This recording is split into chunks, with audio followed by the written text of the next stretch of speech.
یہ کمال کیسے ہو گیا کہ میرے جانور سارے فربا ہو گئے, جانوروں کے دودھ آنا شروع ہو گیا. کہتی گھر گئی تو میری ذات میں بھی دودھ کی فراوانی ہو گئی.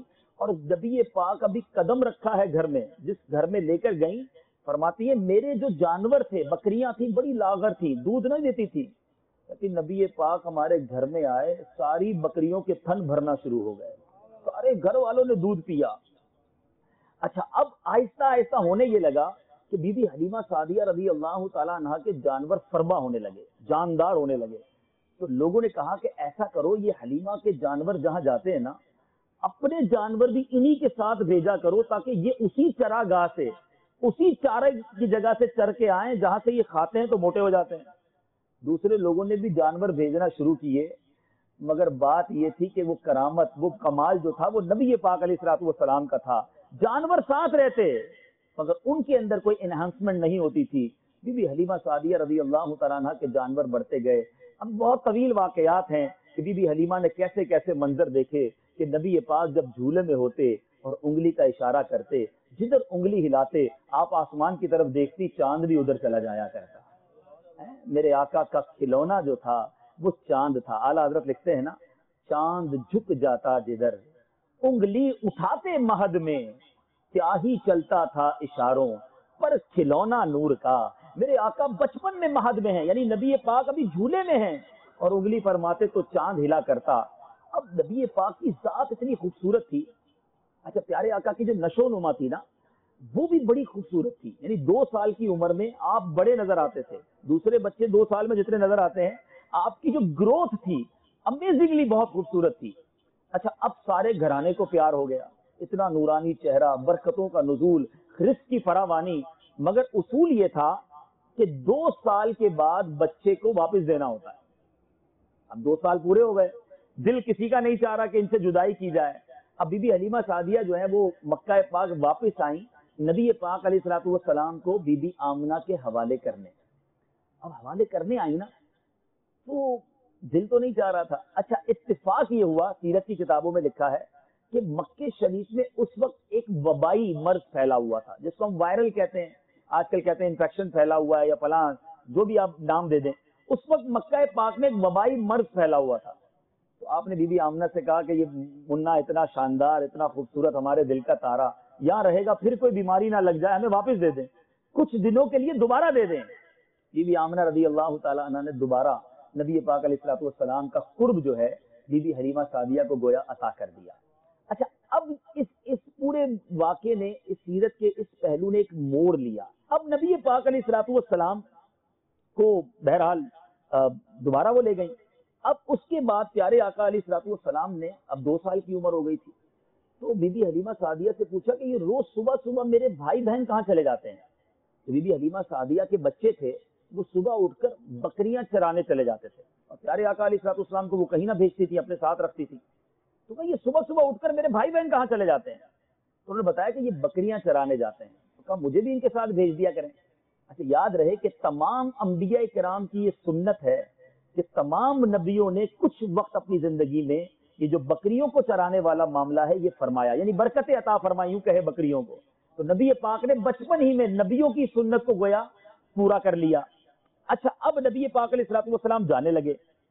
پیارے آقا علیہ الصلوۃ والسلام, اب ایک دن کیا ہوا کہ روزانہ صبح ہوتی, بی بی حلیمہ سعدیہ کے بیٹے بھی جاتے, ان کی بچیاں بھی جاتی, پیارے آقا بھی تشریف لے جاتے.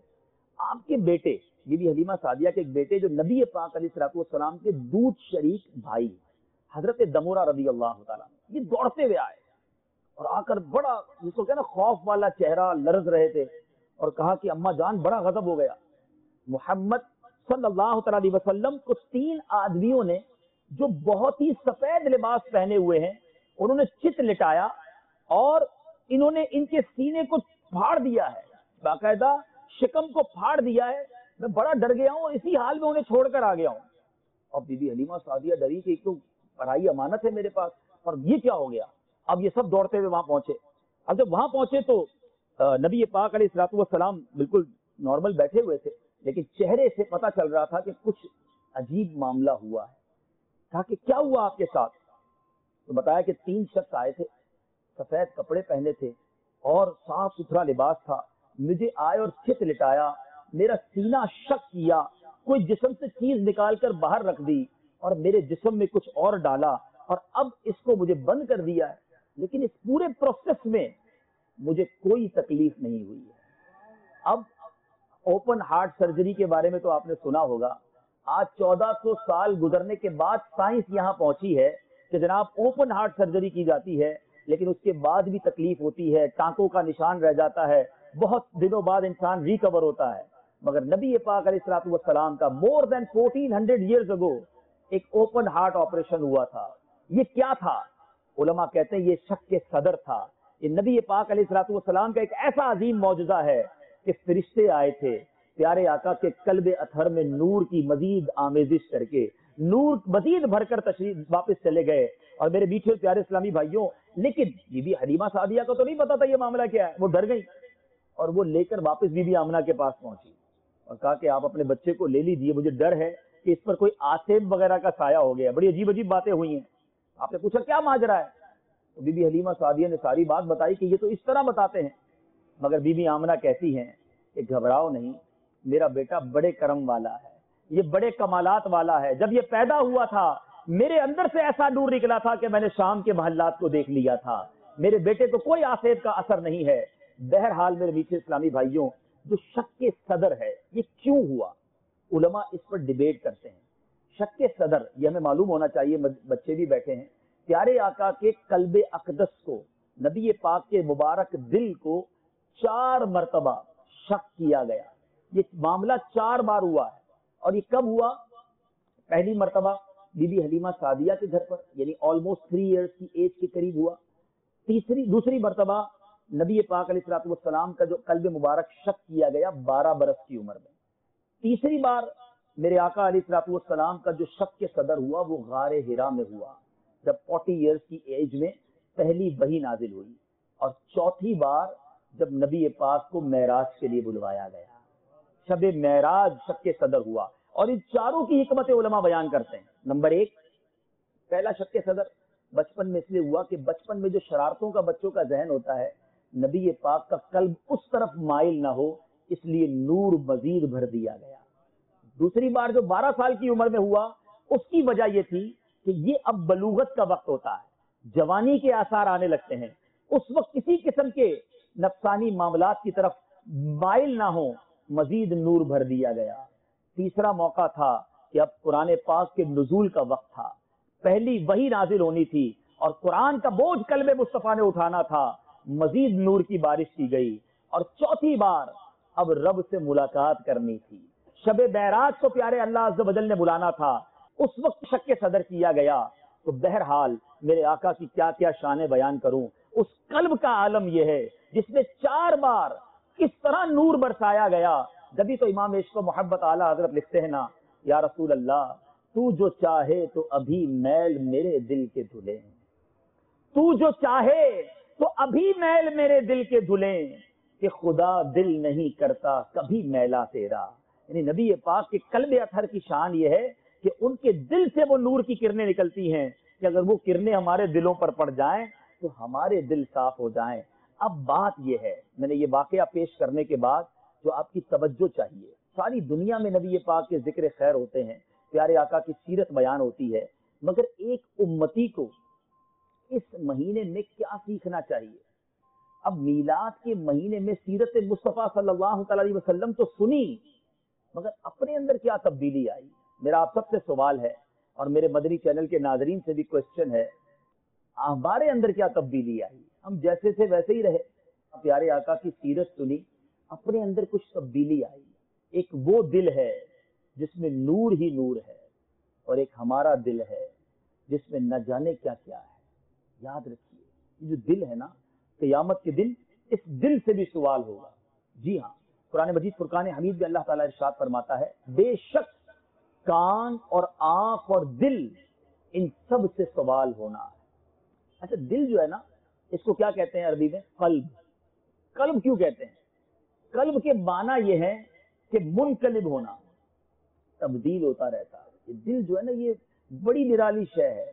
اب اس کی کچھ مثالیں پیش کروں گا تو آپ کو میری بات پر مزید کلیریفائی ہو جائے گا کہ اگر دل پر غور کریں نا, پہلے حدیث پاک سن لیں میرے آقا علیہ فرماتے ہیں دل کی مثال پر کی سی ہے، پر ہوتا ہے نا، پر کی سی ہے جو میدانی زمین میں ہو اور جسے ہوائیں ظاہر باطن الٹے پلٹیں، یعنی ادھر کی ہوا آتا ہے تو ادھر چلا جاتا ہے، ادھر کی ہوا ہے تو پر ادھر کے ادھر چلا جاتا ہے۔ ہمارے دل کا حال بھی ایسا ہی ہے، عجیب و غریب کیفیت ہے۔ علماء لکھتے ہیں کہ ذرا غور کریں کہ کبھی تو دل پر رحم غالب ہوتا ہے، ہم چاہتے ہیں یار بس سارے لوگوں کو بھلا کر دیں، کبھی یہی دل جو ہے سختی پر مائل ہوتا ہے، نہیں میں چھوڑوں گا ہی نہیں اس کو، کبھی سخاوت کا سمندر ٹھاٹھے مار رہا ہوتا ہے، یار بس لٹا دو اللہ کی راہ میں، غریبوں کی مدد کرنا کا دل چاہتا ہے، میں اس کا یہ بھی کام کر دوں، اس کا وہ بھی کام کر دوں۔ اور کبھی ایسی کنجوسی دل پر طاری ہوتی ہے کہ بندہ کہتا ہے 1 روپیہ بھی خرچ نہیں کرنا ہے۔ اچھا اسی دل کا حال یہ ہے کہ کبھی بڑا عاجزی کا پیکر ہوتا ہے، جناب میں حقیر، میں فقیر، آپ سب کچھ ہیں۔ یہی دل تھوڑے دنوں کے بعد تکبر کا ایسا پہاڑ بنا ہوا ہوتا ہے، کہتا ہے میرے سامنے کوئی بات کر کے تو دکھائے، میں نے چھوڑنا ہی نہیں۔ یعنی کیفیات آپ خود دیکھیں، یہ ہم سب کے ساتھ معاملہ ہے، عجیب و غریب کیفیات چلتی رہتی ہیں۔ اچھا کبھی ایسا اخلاص طاری ہوتا ہے، بندہ کہتا ہے نہیں یار کسی کو نیکی بتانی نہیں چاہیے، تھوڑے دنوں کے بعد یہی دل کی کیفیت ایسی بدلتی ہے کہ نہیں جناب میرا نام تو ہر جگہ آنا چاہیے کہ میں نے یہ کام کیا ہے۔ اچھا یہی دل جو ہے کبھی گناہ پر اتنا افسردہ ہوتا ہے کہ رو رہا ہوتا ہے، انسان روتا ہے، اللہ کی بارگاہ میں توبہ کرتا ہے، دل کی کیفیت ہی کچھ اور ہوتی ہے۔ اور کبھی یہی دل ایسا گناہ کرنے پر اڑا رہتا ہے کہ بس میں نے گناہ کر کے رہنا ہے، یہ آج برائی کر کے رہنی ہے۔ یعنی یہ دل جو ہے نا میرے پیچھے اسلامی بھائیوں اور مدنی چینل کے ناظرین، یہ اس کو قابو کرنا بہت مشکل ہے، کتنا ڈیفیکلٹ معاملہ ہے۔ پیارے آقا کے قلب اقدس پر کتنا نور تھا، مگر نبی پاک کی ایک دعا یاد رکھیں، پیارے آقا دعا فرماتے یا مقلب القلوب ثبت قلبی علی دینک، اے دلوں کو پھیرنے والے میرے دل کو اپنے دین پر ثابت قدمی عطا فرما۔ یعنی نبی پاک اپنے دل کے لیے، ہماری تربیت ہے نا، اس لیے دعا کرتے تھے کہ ہم یہ دعا کریں کہ یہ دل پر ہمارا قابو نہیں ہے، ہمیں اللہ کی بارگاہ میں دعا کرنی ہے۔ دل پلٹ جاتا ہے، مسلمان معاذ اللہ ہم نے دیکھا ایسے کلمے کہہ دیتا ہے، ایسا انداز اختیار کرتا ہے، ایمان سے خارج ہو جاتا ہے۔ مجھے اور آپ کو اپنے دل کے بارے میں سوچنا ہے، اور یہ دل جو ہے نا اس میں کئی باطنی بیماریاں ہیں۔ نارملی ہم بیٹھتے ہیں، بزنس مین بیٹھتے ہیں تو بڑی باتیں ہوتی ہیں کہ یار کولیسٹرول ہائی نہیں ہونا چاہیے، بلڈ پریشر ہائی نہیں ہونا چاہیے، ہارٹ ڈیزیز سے بچنا چاہیے، بالکل ٹھیک ہے، اپنے صحت کی فکر کرنا چاہیے، مگر کبھی آپ نے سوچا ہے کہ اس دل کی کچھ باطنی بیماریاں بھی ہیں، انٹرنل ڈیزیزز بھی ہیں۔ دیکھیں جو دل کی ظاہری بیماریاں ہیں نا، ہارٹ اٹیک ہو گیا، کولیسٹرول ہو گیا، اس کا and of the day result کیا ہے؟ انسان دنیا سے چلا جائے گا۔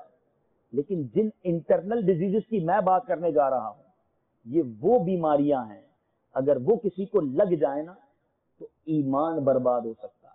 آج کے اس بیان میں میں فقط 1-2 دل کی بیماریاں مختصراً بیان کرنا چاہتا ہوں۔ میں یہ چاہتا ہوں، گزارش یہ ہے کہ آج آپ سب ایک میلاد کے اجتماع میں آئے ہیں، ہم آئے نعتیں سنیں گے، بیان سنیں گے، کھانا کھائیں گے، گھر چلے جائیں گے، بڑا اچھا پروگرام تھا، مگر تبدیلی کیا آئے گی؟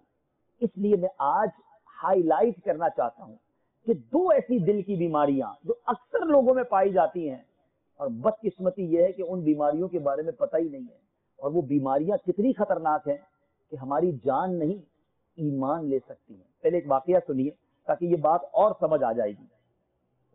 ایک بزرگ فرماتے ہیں، ایک مسجد میں نماز ادا کرنے گیا، وہاں میں نے دیکھا کہ ایک مالدار تاجر بیٹھا ہے، اور اس تاجر کے پاس قریب ہی ایک فقیر دعا مانگ رہا تھا، اور دعا بڑی عجیب و غریب تھی۔ وہ دعا یہ تھی کہ یا اللہ مجھے آج فلاں قسم کا کھانا کھانا ہے اور فلاں قسم کا حلوہ کھانا ہے۔ مثال کے طور پر یا اللہ، وہ دعا یہ کر رہا تھا کہ یا اللہ مجھے آج چکن بریانی کھانی ہے اور گاجر کا حلوہ کھانا ہے۔ اچھا وہ امیر دیکھ رہا ہے کہ یہ غریب فقیر عجیب و غریب دعا مانگ رہا ہے، اب اس نے پتہ کیا سوچنا شروع کیا، کہتا ہے اصل میں جو ہے نا یہ مجھے سنا رہا ہے، یہ چاہتا ہے کہ میں اس کے لیے چکن بریانی اور گاجر کا حلوہ منگوا دوں، یہ اللہ سے دعا نہیں مانگ رہا، یہ مجھے سنانے کے لیے دعا کر رہا ہے۔ آج ہمارا بھی یہی حال ہے، ہمارے سامنے کوئی عبادت کرے نا، اچھا کام کرے، ہم پہلے نیگیٹو سوچتے ہیں، اس سے بھی نیگیٹو اپروچ تھی اس کی، کہتا ہے مجھے سنانے کے لیے دعا کر رہا ہے۔ اب دل ہی دل میں نیت کر لی، کرنے تو جتنی دعا میں نے نہیں کھلانا آج اس کو، مجھے دکھانے کے لیے دعا کرتا ہے، میں نے کھلانا ہی نہیں ہے۔ وہ بزرگ کہتے ہیں میں سارا ماجرا دیکھ رہا ہوں، اس فقیر نے دعا مانگی، جا کے مسجد کے کونے میں سو گیا۔ تھوڑی دیر ہوئی، ایک شخص مسجد میں داخل ہوا ایک طباق لے کر، تلاش کرتے کرتے اس فقیر کے پاس گیا، اس کو اٹھایا اور کہا کہ حضور یہ کھانا کھا لیجیے۔ اب مالدار تاجر جو تھا، بزنس مین، اس کی آنکھیں کھلی کہ یہ کیا ماجرا ہے۔ دیکھا غور سے، جب اس تھال کو کھولا گیا نا، ایگزیکٹلی وہی کھانا اس تھال میں موجود تھا جس کی وہ فقیر دعا کر رہا تھا۔ اب یہ شاکڈ ہو گیا جو بزنس مین تھا۔ اس نے وہ نئے آنے والے کو کہا کہ پہلے ایک بات بتاؤ، تم اس فقیر کو جانتے تھے پہلے؟ تو میں تو بالکل نہیں جانتا۔ بولے پھر کیسے لے کر آئے یہ کھانا؟ اب بات سننے والی ہے میرے بیچ اسلامی بھائیوں اور مدنی چینل کے ناظرین، ذرا غور کیجئے، بالخصوص وہ غور کیجئے جو نیگیٹو اپروچ رکھتے ہیں، جو ہر بندے کے اندر عیب تلاش کرنے کی کوشش کرتے ہیں، کسی کی نیکی کے اندر بھی اس کو خامی تلاش کرتے ہیں۔ تو تاجر کہتا ہے کہ میں نے جب پوچھا کہ تم یہ کھانا لے کر کیسے آئے، تو وہ کہتا ہے بات یہ ہے کہ میں تو مزدور آدمی ہوں، جو آج یہ کھانا لے کر آیا ہوں نا، میرے بچوں نے کافی عرصے سے تمنا رکھی تھی کہ یہ والا کھانا چاہیے، مگر میں غریب آدمی تھا، مزدوری کرتا تھا۔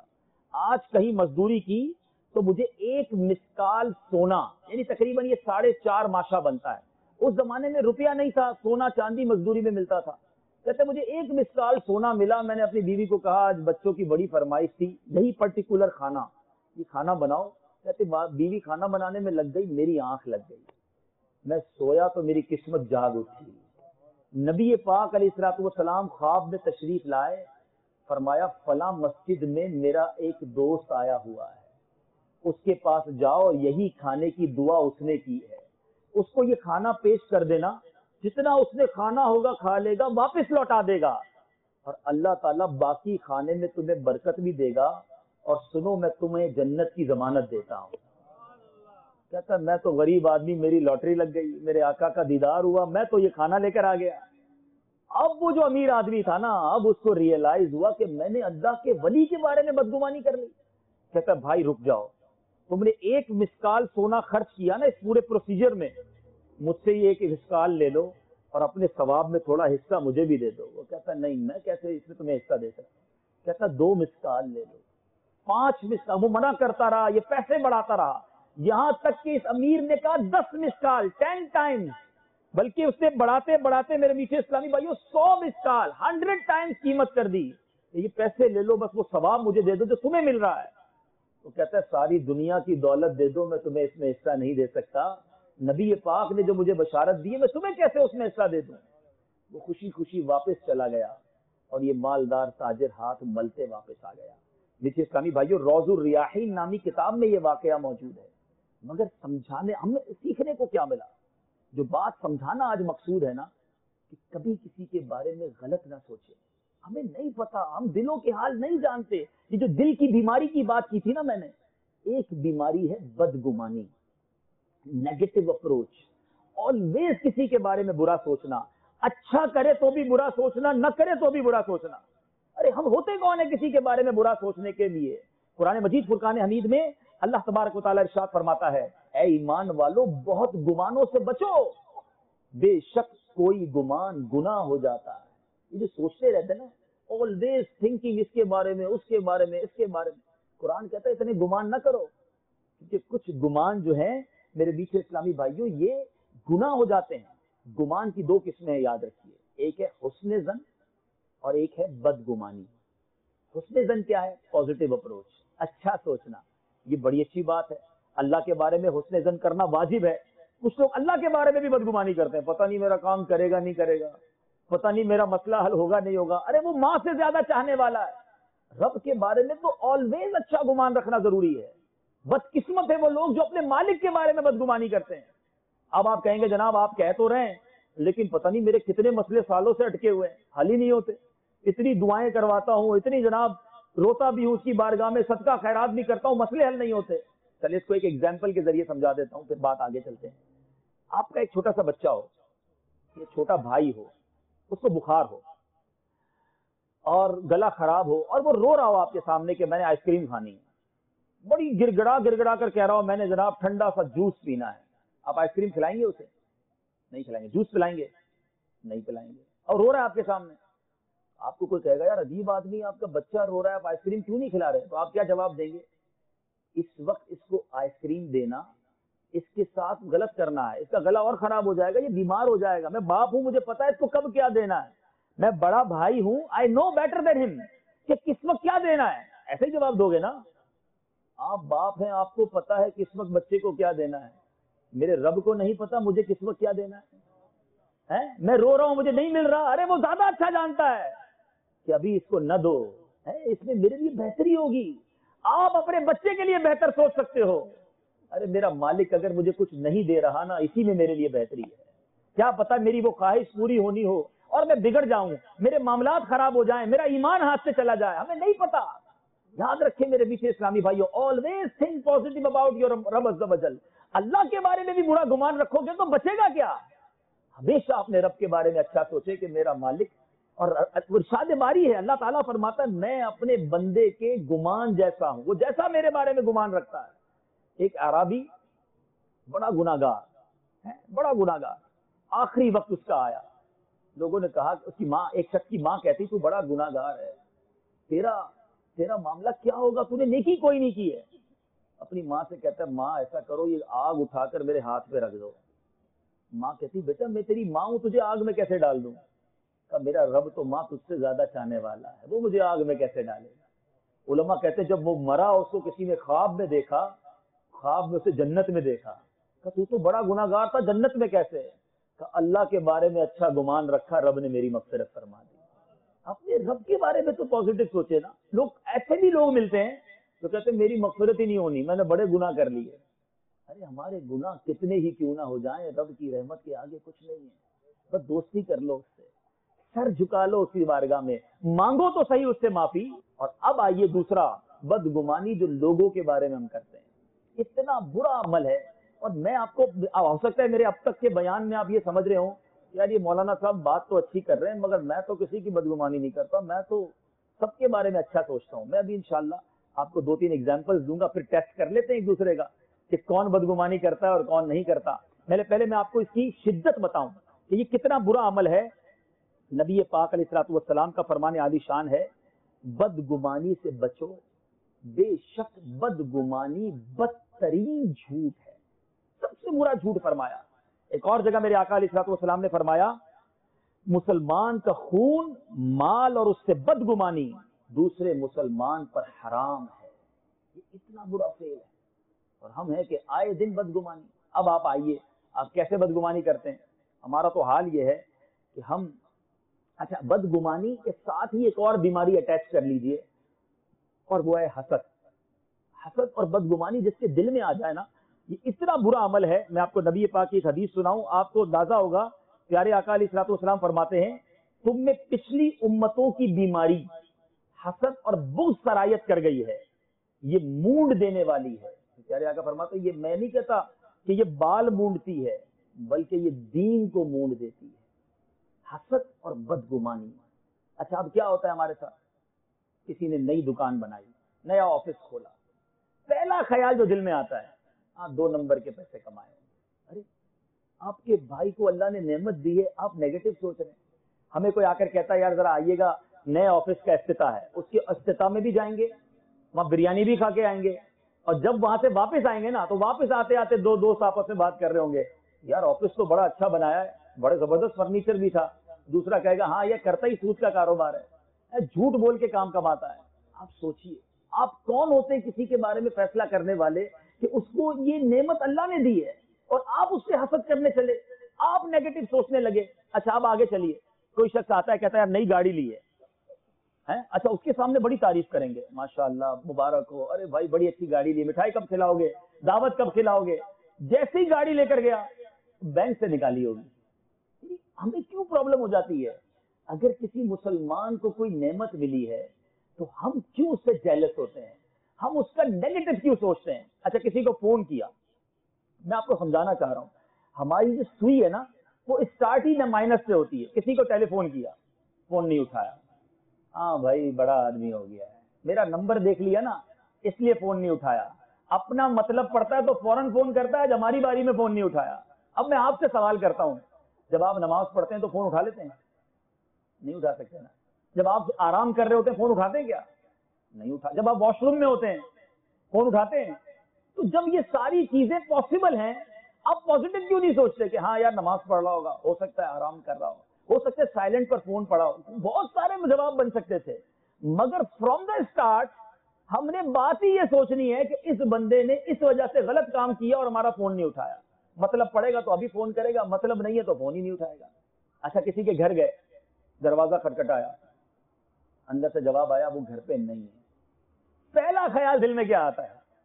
اندر بیٹھا ہوگا، اندر سے کہلوا دیا گھر پہ نہیں ہے۔ ارے آپ اچھا وہ گھر پہ ہے یا نہیں ہے بات کی بات ہے، آپ نے حرام کام کر لیا، نیگیٹو سوچ کر، برا خیال دل میں لا کر اور اس کو یقین کر کے۔ اچھا شریعت کا بڑا خوبصورت اصول ہے، یہ یاد رکھیے گا، کسی کے بارے میں برا خیال آنے پر گناہ نہیں ہے، یہ یاد رکھیے۔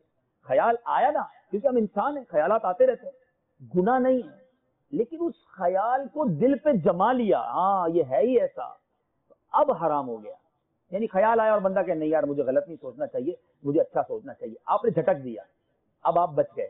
قرآن کہتا ہے ہم کسی کے بوجھ سے زیادہ اس پر بار نہیں ڈالتے، ہمارے ہاتھ میں نہیں ہے نا خیال آنا، لیکن خیال آتے ہی اس پر عمل کر لیا، یا تو زبان سے اظہار کر دیں ہے ہی ایسا مغرور متکبر حرام کمانے والا، اب یہ گناہ ہو گیا، ٹھیک ہے، اور یا تو دل سے آیا اور جھٹک دیا تو آپ بچ گئے۔ اچھا اب اسی طرح اور آگے چلتے ہیں، کسی نے گھر بلایا، اچھا خاصا گھر نیا لیا، فرنیچر ہم نے دیکھا بڑا اچھا ڈرائنگ روم بنایا ہے، بڑا اچھا گھر بنایا، دعوت بھی کھاتے ہیں، باہر نکل کے پھر کہتے ہیں ورثے میں ملا ہوگا، فلاں سے لیا ہوگا۔ اچھا اسی طرح چونکہ اسٹیٹ ایجنٹس بیٹھے ہیں، کسی کی ڈیل اچھی ہو جائے تو ہم کہتے ہیں بھائی جھوٹ بول کے کیا ہوگا، فلاں کو دھوکہ دے کے اس سے یہ کام کیا ہوگا، اس کی ڈیل اس سے مار لی ہوگی۔ ہم کیوں جیلس ہوتے ہیں؟ ارے اللہ جسے عزت دینا چاہتا ہے آپ سارے مل جاؤ نا، اس کا کوئی بال بیکا نہیں کر سکتا، اور جس کی نصیب میں ذلت لکھی ہے ساری دنیا عزت لانے کی کوشش کرے اسے عزت نہیں مل سکتی، ٹھیک ہے؟ تو یاد رکھیں کبھی بھی، یہ فیملیز میں بھی ہے، چچا ماموں بھانجا بھتیجا، ایون بہنیں، دو بہنیں الگ الگ گھر میں بیائی جائیں اب ان میں حسد شروع ہو جاتا ہے، کسی کا گھر خوشحال ہوتا ہے، اچھا گھرانہ ہوتا ہے، دوسرے کا بیچاروں کا کمزور ہوتا ہے، بہن بہن سے بعض اوقات جیلس ہو جاتی ہے۔ حسد، نبی پاک علیہ الصلوۃ والسلام کا فرمان ہے، حسد جو ہے نا، حدیث کا خلاصہ ہے، حسد ایمان کو اس طرح برباد کر دیتا ہے جس طرح ایلوا شہد کو برباد کر دیتا ہے۔ یہ ایمان برباد کرنے والی بیماریاں ہیں۔ بدگمانی کبھی بھی دل میں نہ لائیں۔ اچھا یہ حسد کرنے والا بالخصوص ذرا غور کرتے ہیں، یہ پتہ ہے کیا کرتا ہے؟ یہ اللہ پر اعتراض کرتا ہے۔ علماء کہتے ہیں یہ اتنا شدید عمل ہے، کیونکہ عزت دینے والا کون ہے مجھے بتائیے؟ رزق دینے والا کون ہے؟ ترقی دینے والا کون ہے؟ نام دینے والا کون ہے؟ حسن دینے والا کون ہے؟ سب دینے والا اللہ ہے۔ جب دیا اس کو اللہ نے ہے تو تمہیں اعتراض کیوں ہے؟ اس کا مطلب رب کی تقسیم پر آرگیومنٹ ہے۔ یہ حسد کو تو اتنا شدید منع کیا گیا نا کہ اللہ نے اسے دیا اور تمہیں پرابلم ہو گئی۔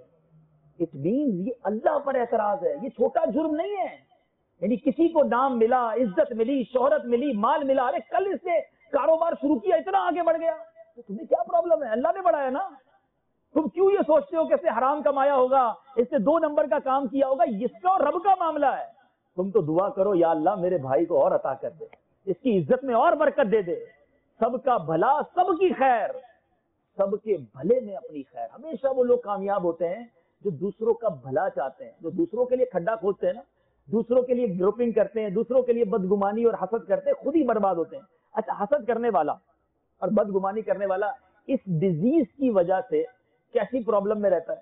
میں آپ کو مزے کی بات بتاؤں، آپ کو بھی لوگ ملے ہوں گے، مجھے بھی ملتے رہتے ہیں، کہتے ہیں یار بہت میرا دماغ جو ہے نا سوچتا رہتا ہے، مجھے نیند نہیں آتی، ٹینشن بڑی رہتی ہے۔ اگر اس کی گہرائی میں جائے نا تو کہیں نہ کہیں اس نے حسد پالا ہوتا ہے، کہیں نہ کہیں نیگیٹو سوچ، کیونکہ ہوتا کیا ہے، حاسد جو ہے نا، حسد کرنے والے کو کیا کہتے ہیں؟ حاسد اتنا مظلوم ہے، مظلوم تو کیا میں اس کو کہوں، ایسا بیچارہ پھنس گیا ہے کہ یہ خود ہی جلتا رہتا ہے، اپنی دنیا میں بھی جلے گا، کیونکہ جس سے حسد ہو گیا وہ جتنی ترقی کرتا جائے گا اس کو اتنی آگ لگتی جائے گی۔ تو یہ پھنس گیا نا، اب یہ نہ اس کو رات کو چین آئے گا، نہ اس کو کوئی آ کر کہے گا پلا پتہ چلا اس کو اور ترقی ہو گئی، اب بندہ اور جلے گا یار یہ کیوں اس کی ترقی ہو گئی۔ تو یہ آپ نے چیک کرنا ہے کسی سے حسد تو نہیں ہو گیا، کسی کے بارے میں بدگمانی تو نہیں ہے۔ اچھا حسد چیک کرنا ہے نا، اس کا بھی طریقہ ہے۔ آپ دیکھیں گے کوئی ایسا بندہ ہے جس کی تعریف آپ کے سامنے ہوتی ہے تو آپ کو پرابلم شروع ہو جاتی ہے،